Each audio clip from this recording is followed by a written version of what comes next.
आज जो हम चैप्टर पढ़ने वाले हैं उसका नाम है गुडविल। ये आपके अकाउंट्स की बुक का सबसे आसान चैप्टर है।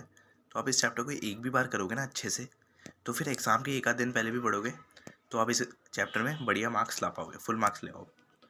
तो आज की वीडियो में हम थ्योरेटिकल कॉन्सेप्ट ख़त्म करेंगे गुडविल का। अच्छे से जो भी क्वेश्चन आ रखे हैं वो सारे प्रैक्टिस करेंगे। तो पहले समझते हैं गुडविल है क्या।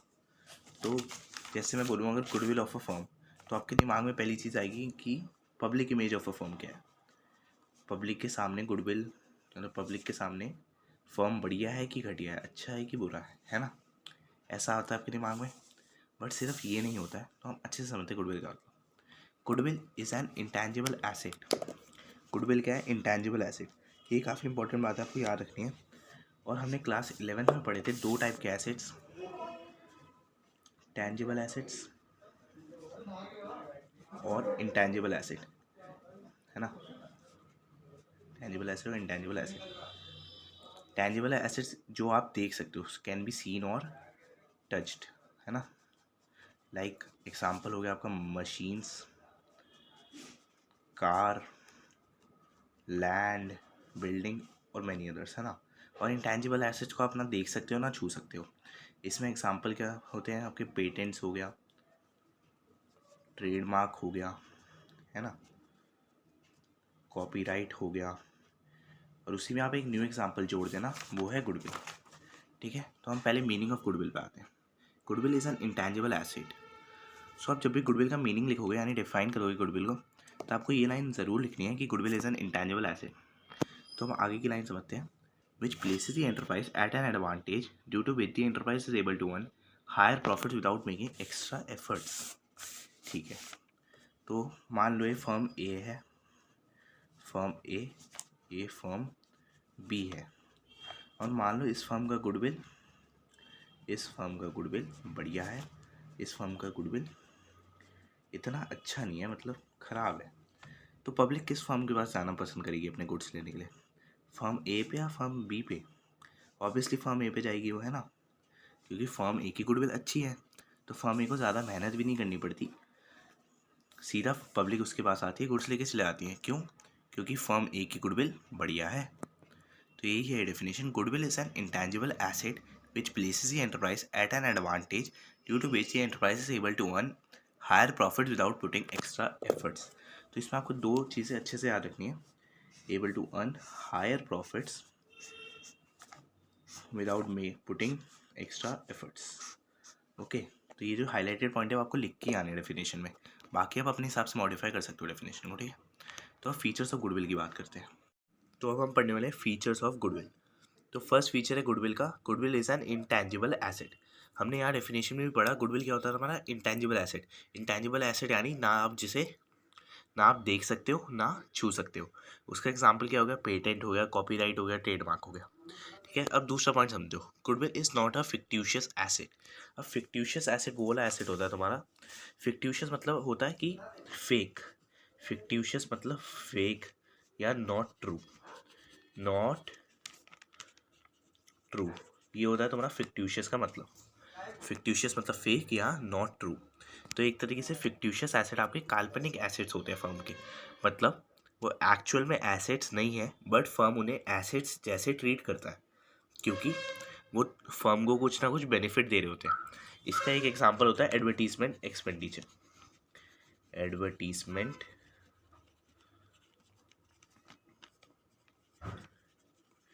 एक्सपेंडिचर, तो एडवर्टीजमेंट एक्सपेंडिचर क्या होगा? हमने एडवर्टीजमेंट पे पैसे खर्च करे फर्म ने, तो इससे क्या होगा? फर्म की सेल्स बढ़ेगी इन फ्यूचर, है ना, फर्म की सेल्स बढ़ेगी इन फ्यूचर। तो फर्म को क्या हो रहा है? फर्म को प्रॉफिट हो रहा है, फर्म को इन शॉर्ट बेनिफिट हो रहा है कोई। तो इसलिए फर्म एडवर्टीजमेंट एक्सपेंडिचर को as a fictitious asset treat करता है, मतलब बैलेंस शीट में भी ये एसेट वाली साइड पे दिखाया जाएगा, बट ये एक्चुअल में एसेट नहीं है। तो आप बस इतना याद रखो, फिक्टिशियस एसेट यानी वो एसेट जो एक्चुअल में एसेट्स नहीं है, बट फर्म उन्हें एज एन एसेट ट्रीट करता है क्योंकि वो फर्म को बेनिफिट देते हैं। और गुडविल तुम्हारा फिक्टिशियस एसेट नहीं होता है। ठीक है, अब तीसरा पॉइंट समझते हैं। It does not have an existence separate from that of the enterprise.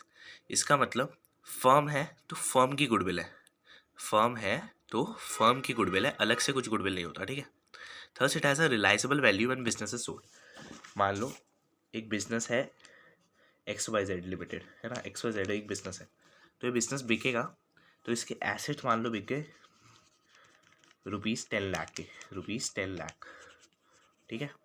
तो इस फर्म की गुडविल भी अलग से बिकेगी, गुडविल भी अलग से बिकेगी, उसकी मेहनत भी बिक जाएगी। मान लो 50,000 की बिक गई, तो जब फर्म बिकेगा तो उसकी गुडविल भी बिकेगी, ठीक है। तो ये हो गया। अब चौथा पॉइंट है value of goodwill is subjective. Value of goodwill क्या होती है? सब्जेक्टिव होती है। सब्जेक्टिव मतलब डिपेंड करती है person to person, it depends upon the assessment of valuer. मान लो एक फर्म है Z, ठीक है, और एक बंदा है A, एक बंदा है B। ये फर्म कुछ प्रोडक्ट्स बेचता है, A ने फर्म से प्रोडक्ट्स लिए, सिमिलरली B ने भी फर्म से प्रोडक्ट्स लिए, ठीक है, दोनों ने फर्म से प्रोडक्ट्स लिए। A को फर्म के प्रोडक्ट्स बढ़िया लगे तो उसने कहा यार ये बढ़िया फर्म है, गुडविल अच्छा है इसका, है ना, गुडविल बढ़िया। और इसने भी यहाँ से प्रोडक्ट्स लिए हैं B ने, बट B को प्रोडक्ट्स कुछ खास पसंद नहीं आए, उसने कहा कि भाई दूसरा बंदा बढ़िया बनाता है इससे, तो है ना, तो इसके हिसाब से गुडविल क्या हुआ? घटिया हुआ। तो ये डिपेंड करता है पर्सन टू पर्सन, इसके हिसाब से बढ़िया है, इसके हिसाब से घटिया है। तो value of goodwill is subjective as it depends on the assessment of valuer. Factors affecting goodwill हम लास्ट में पढ़ेंगे सीधा, वो भी बढ़िया कॉन्सेप्ट है, आपको अच्छे समझ आएगा जब हम टाइप्स ऑफ गुडविल और आगे का पार्ट कर लेंगे। तो अब हम पढ़ेंगे टाइप्स ऑफ गुडविल। तो आपके दो टाइप के गुडविल होते हैं, परचेज गुडविल और सेल्फ जनरेटेड गुडविल। तो पहले मैं आपको परचेज गुडविल समझ जाता हूँ। तो मान लो आप घर बैठे हुए थे और आप बहुत बोर हो रहे थे, बहुत बोर हो रहे थे, तो आपने तिजोरी में से पैसे उठाए, हमने तिजोरी में से 10 लाख रुपीज़ उठा लिए, ठीक है। आप गए KFC भाई के पास, KFC फर्म पता है ना, KFC के पास गए, आपने KFC को बोला KFC आप मेरे को अपना बिजनेस दे दो। KFC ने कहा 10 लाख दो। मैंने कहा लो KFC 10 लाख ले लो आप, ठीक है। तो आपने KFC के फर्म के एसेट्स तो लिए ही, साथ में क्या लिया? KFC के फर्म की गुडविल ले ली, गुडविल यानी ब्रांड वैल्यू ले ली, गुडविल यानी ब्रांड वैल्यू साथ में ले ली। तो इस टाइप के गुडविल को आप कहोगे परचेज गुडविल। ये ऐसा गुडविल है जिसके लिए आप पैसे पे कर रहे हो, जिसके लिए आप पैसे पे कर रहे हो। तो आप समझते हैं it arises on purchase of business. ये गुडविल परचेज पे अराइज होता है, आपने कोई बिजनेस खरीदा तो ये गुडविल अराइज होगा। तो इसकी डेफिनेशन से समझना, it is that goodwill for which the firm has paid some consideration in cash और काइंड, जिसके लिए तुमने कुछ पैसे दिए हैं, कुछ पैसे दिए हैं। It is that goodwill for which the firm has paid some consideration in cash or kind. It is an asset for the company. Asset for the company का मतलब है आप बैलेंस शीट में ये एसेट साइड पे show किया जाएगा। अब समझते हैं सेल्फ जनरेटेड गुडविल। तो सेल्फ जनरेटेड गुडविल को आप मेहनत वाला गुडविल कह सकते हो, मेहनत वाला गुडविल, ठीक है। ये आपका कौन सा गुडविल है? मेहनत वाला गुडविल है आपका। अब ये समझते हैं, मान लो आप अभी भी घर पे बैठे बैठे बहुत बोर हो रहे थे आप, तो आपने तिजोरी में से फिर पैसे उठाए, आपने 10 लाख रुपए उठाए, लेकिन इस बार आप बिज़नेस खरीदने नहीं गए, इस बार आपने बोला मैं बिज़नेस खरीदूंगा नहीं किसी और का, मैं खुद 10 लाख रुपए लगाऊंगा ये और अपना बिज़नेस क्रिएट करूंगा, उस पर मेहनत करूंगा। क्या करूंगा? उस पर मेहनत करूंगा, मेहनत करूंगा और इस बिज़नेस की गुडविल खुद बनाऊंगा, मैं गुडविल खुद बनाऊंगा मैं। तो इस टाइप वाले गुडविल को आप कह सकते हो सेल्फ जनरेटेड गुडविल। तो डेफिनेशन पढ़ते हैं, it is the goodwill which is not purchased, ये परचेज नहीं किया जाता, for consideration but is earned by the efforts of management, ये मैनेजमेंट के एफर्ट से अर्न किया जाता है, ये फ्री में नहीं मिलता, आपको इसमें मेहनत करनी पड़ती है, पैसे दिए बिना आप अपना गुडविल खुद क्रिएट करते हो। ये क्या है आपका एक तरीके से सेल्फ जनरेटेड गुडविल, जिसमें आप कुछ भी मनी पे नहीं करते हो, बस मेहनत करते हो और अपना गुडविल क्रिएट करते हो। It is an internally generated goodwill. तो कभी कभार ना क्या होता है, क्वेश्चन आता है ऐसे डिफाइन सेल्फ जनरेटेड गुडविल, तो आप समझ जाओगे इस गुडविल की बात हो रही है। कभी कभार ऐसा आता है डिफाइन इंटरनली जनरेटेड गुडविल, तो भी आपको याद रखना है वो सेल्फ जनरेटेड गुडविल की ही बात कर रहा है। और कभी कभार ऐसे भी आता है, वो लिख देता है define non purchased goodwill. Non purchase goodwill कौन सा होता है? वो भी आपका सेल्फ जनरेटेड गुडविल ही होता है, ठीक है। सो अगले कॉन्सेप्ट पे आते हैं, उसका नाम है अकाउंटिंग स्टैंडर्ड 26। आपको इसे इंपॉर्टेंट मार्क कर देना है याद से, क्योंकि काफ़ी बार वाइवा में भी पूछा जाता है और एग्ज़ाम में भी। तो ICI होता है आपका, ICI institute of chartered accountants, वो ना कुछ लीगल अकाउंटिंग स्टैंडर्ड्स इशू करता है जिसके हिसाब से आपको अकाउंटिंग करनी होती है। तो वैसे ही एक अकाउंटिंग स्टैंडर्ड है, अकाउंटिंग स्टैंडर्ड 26। तो अकाउंटिंग स्टैंडर्ड 26 कहता है कि गुडविल को तुम्हें बुक्स ऑफ अकाउंट में रिकॉग्नाइज नहीं करना है unless and until you paid some money for it. तो इसका डेफिनेशन पढ़ते हैं अच्छे से। Accounting standard 26 prescribes that goodwill should not be recognise in the books of account unless and until consideration is paid for it. इसका direct मतलब है कि आपका जो परचेज गुडविल होता है ना, उसे आपको बुक्स ऑफ अकाउंट में रिकॉग्नाइज करना है, उसे एज एन एसेट शो करना है। Whereas self generated goodwill को आपको बुक्स ऑफ अकाउंट में रिकॉग्नाइज नहीं करना। तो यही लिखा है यहाँ पे, therefore self generated goodwill is not recognised in the books of account, whereas purchase goodwill is recognised in the books of account. तो आपको अच्छे से याद रखना है कौन सा स्टैंडर्ड है जो एक बात कहता है, अकाउंटिंग स्टैंडर्ड नंबर 26। आपको नंबर भी याद रखना है और नंबर भी पूछ सकता है आपको फिल इन द ब्लैंक्स में। तो ऐसे आपको एकदम डिफाइन कर लेना है ऐसे अकाउंटिंग स्टैंडर्ड 26 को, ठीक है। तो एक क्वेश्चन आता है ये वाला, काफ़ी इंपॉर्टेंट क्वेश्चन होता है, why self generated goodwill is not recognised in the books of account. तो पहले आप वीडियो पॉज करके खुद लिखना है इसका आंसर, फिर मेरा आंसर चेक करना, ठीक है। तो मैं आपको लिखवाता हूँ,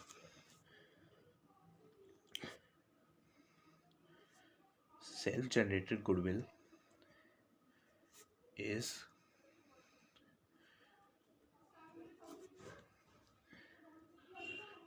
not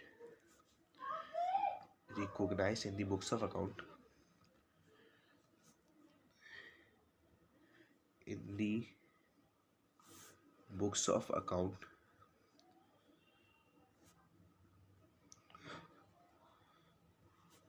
as according to accounting standard 26। मैं शॉर्ट फॉर्म में लिख रहा हूँ AS 26, आप पूरा लिखना, as according to accounting standard 26 goodwill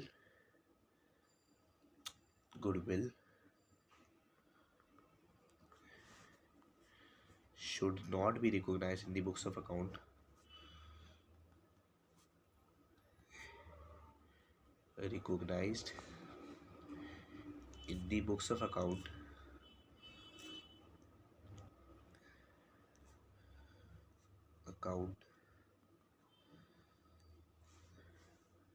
unless and until consideration is paid for it। So until consideration is paid for it, जब तक आपको इसके लिए पैसे नहीं मिलेंगे तब तक ये रिकॉग्नाइज नहीं होगा।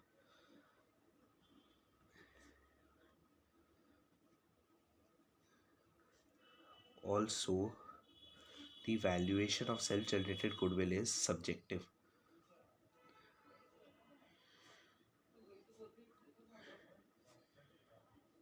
Goodwill is subjective।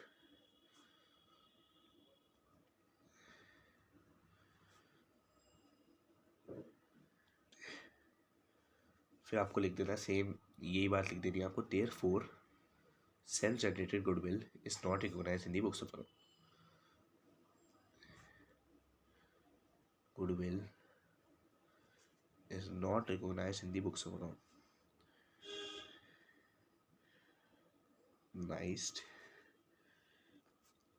in the books of account, ठीक है। तो आपको एक बार पूरा अकाउंटिंग स्टैंडर्ड 26 वापस से बता देता हूँ। अकाउंटिंग स्टैंडर्ड 26 कहता है कि गुडविल तभी रिकॉग्नाइज होगा आपकी बुक्स ऑफ अकाउंट में जब आप उसके लिए पैसे पे करोगे। इसका मतलब परचेज गुडविल ही आपका अकाउंटिंग स्टैंडर्ड 26 के हिसाब से आपकी बुक्स ऑफ अकाउंट में रिकॉग्नाइज होगा। तो यही कहना चाहता है, purchase goodwill is recognise in the books of account and self generated goodwill is not recognise in the books of account. तो आपको ये आंसर लिख देना है। तो यहाँ पे एक और पॉइंट लिख देना, also the valuation of self generated goodwill is subjective. जो हमने यहाँ पे पढ़ा था ऊपर कि सेल्फ जनरेटेड गुडविल की वैल्यू क्या होती है, सब्जेक्टिव होती है, डिपेंड करती है पर्सन टू पर्सन। कोई मेहनत को काउंट नहीं कर सकता, वो डिपेंड करेगी पर्सन टू पर्सन, है ना। तो यही आपका इसका आंसर। अच्छे से अकाउंटिंग स्टैंडर्ड 26 को याद रख लेना और माइंड में बिठा लेना। तो अब पढ़ते हैं need for valuation of goodwill. तो ये आपका काफ़ी इंपॉर्टेंट टॉपिक है क्योंकि क्वेश्चंस काफ़ी आता है इससे, है ना। तो पढ़ते हैं। तो जो पहला होता है need for valuation of goodwill, कि वैल्यूएशन गुडविल में कब का आपको गुडविल की वैल्यू निकालनी है। तो फर्स्ट है change in PSR among partner and change in profit sharing ratio among partners. मान लो ये दो पार्टनर है, ठीक है, दो पार्टनर है A और B। ये पहले शेयर कर रहे थे 1:2 में, अब इन्होंने बोला हम करेंगे शेयर 3:2 में, ठीक है। तो क्या हुआ, प्रॉफिट शेयरिंग रेशियो चेंज हुआ, तो हमें गुडविल की वैल्यू निकालनी पड़ेगी। सिमिलरली मैंने न्यू पार्टनर इज एडमिटेड, पहले ये दोनों पार्टनर थे A और B, अब न्यू पार्टनर आ गया C ने बोला मैं भी अब आपका फर्म ज्वाइन कर लेता हूँ भाई। उन्होंने कहा ठीक है कर लो, तो गुडविल निकालनी पड़ेगी। मैंने पार्टनर रिटायर्स और डेथ, जब पार्टनर मर जाता है, या तो पार्टनर मर गया, डेड हो गया, या तो पार्टनर आपका फर्म छोड़ गया, या तो पार्टनर अगर मर गया या तो पार्टनर आपका फर्म छोड़ गया, तब भी आपको गुडविल निकालना पड़ेगा। When a firm is sold, जब आप अपने फर्म को बेच देते हो तब भी आपको गुडविल निकालना पड़ता है। तो हमने यहाँ पे एक पॉइंट भी पढ़ा था कि it does not have an existence separate from that of the enterprise, thus it has a realisable value and business is sold. यानी कि जब गुडविल को मतलब जब फर्म को बेचते हैं तब उसका गुडविल भी साथ में बेचा जाता है, तो इसलिए हमें गुडविल तब निकालना पड़ता है। और आपको फिफ्थ पॉइंट है व्हेन टू और मोर फर्म्स अमैलगमेट। और सोचोगे अमैलगमेट का मतलब क्या है। अमैलगमेट का मतलब है ये है फर्म A, ये है फर्म B,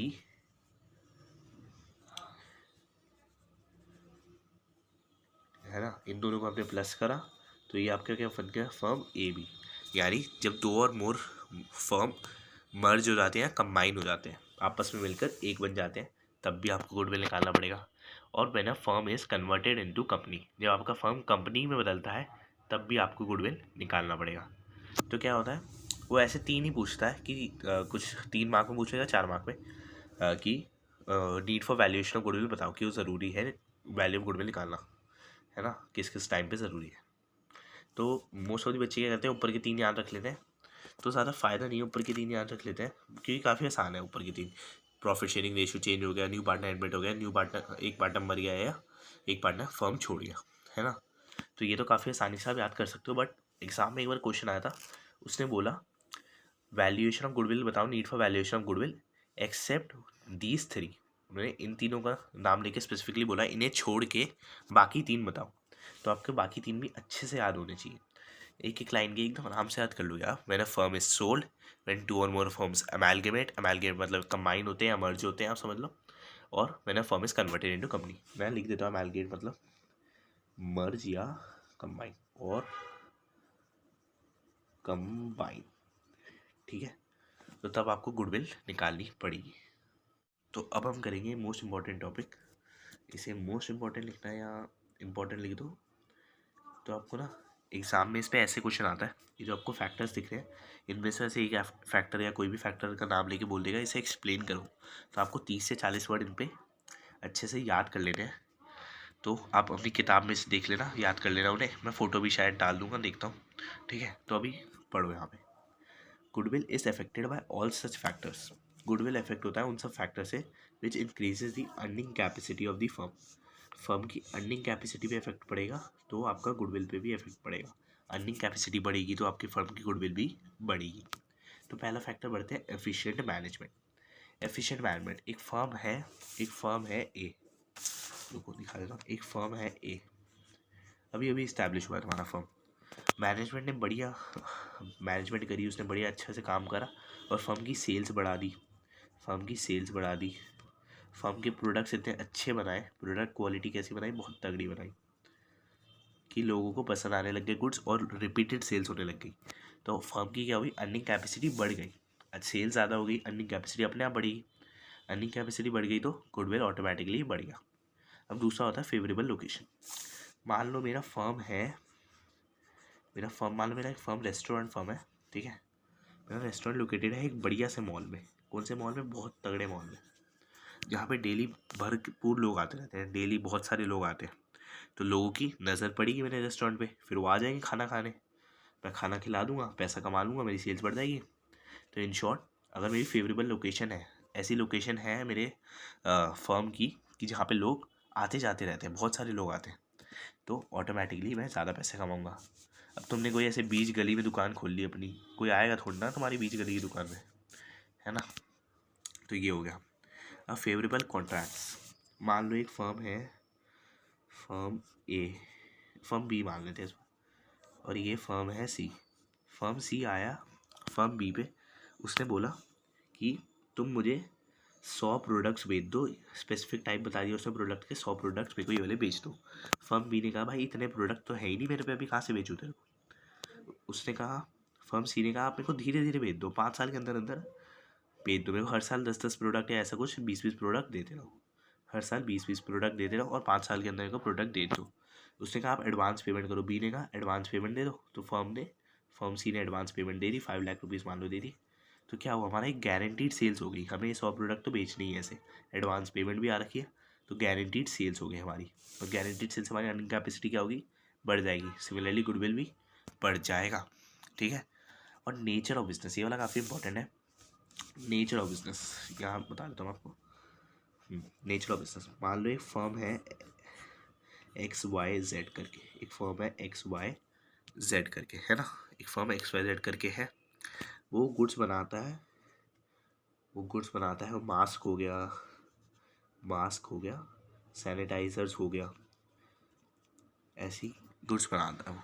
तो आजकल क्या है, मास्क सैनिटाइजर्स काफ़ी डिमांड में है, तो वो वैसे गुड्स बना रहा है जिनकी डिमांड हाई है। जिन गुड्स की डिमांड हाई होगी उनकी सेल्स ऑटोमेटिकली क्या होगी, ज़्यादा होगी, और सेल्स ज़्यादा होगी तो अर्निंग कैपेसिटी बढ़ेगी, अर्निंग कैपेसिटी बढ़ेगी तो गुडविल बढ़ेगा, ठीक है। क्वालिटी ऑफ प्रोडक्ट्स है इधर, ठीक है, क्वालिटी ऑफ प्रोडक्ट्स। तो यही मान लेते हैं फर्म XYZ है, वो बढ़िया क्वालिटी के प्रोडक्ट्स बना रहा है, तो कस्टमर क्या एक बार प्रोडक्ट लेंगे, उन्हें बढ़िया लगेगा, फिर वो वापस आके भी प्रोडक्ट लेंगे, तो इससे क्या होगी, रिपीटेड सेल्स होगी मेरी, रिपीटेड सेल्स होगी फर्म XYZ की। रिपीटेड सेल्स होगी तो अर्निंग कैपेसिटी बढ़ेगी, अर्निंग कैपेसिटी बढ़ेगी तो गुडविल बढ़ेगा। अब आते हैं अगले पे, पास्ट परफॉर्मेंसेस। मान लो ये एक फर्म ए है, ये इसका प्रॉफिट हो गया प्रीवियस ईयर, मान लो चलो प्रीवियस ईयर, दिस ईयर यानी करंट ईयर, और उससे प्रीवियस ईयर, प्रीवियस से भी प्रीवियस ईयर।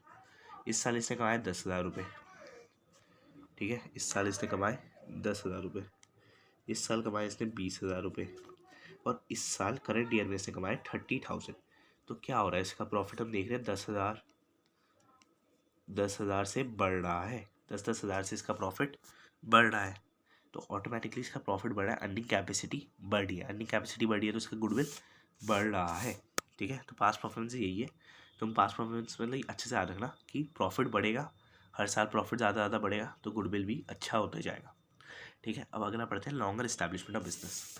मान लो तुम्हारा डोमिनो, मान लो इधर डोमिनो है, डोमिनो बहुत सालों से इस्टेब्लिश है, डोमिनो की अच्छी खासी कस्टमर बेस है, काफ़ी लोग जिनको पिज़्ज़ा खाना है वो सीधा डोमिनो को कॉन्टैक्ट करते हैं और पिज़्ज़ा ले लेंगे। तो डोमिनो काफ़ी टाइम से इस्टेब्लिश है, अच्छी कस्टमर बेस उसने ऑलरेडी कैप्चर कर रखी है मार्केट में। तो लॉन्गर इस्टेब्लिशमेंट बिजनेस क्या हो रही है, उसकी अर्निंग कैपेसिटी आराम से बढ़ रही है विदाउट पुटिंग एक्स्ट्रा एफर्ट्स भी, है ना, तो गुडविल बढ़ रहा है। Advantage of patents,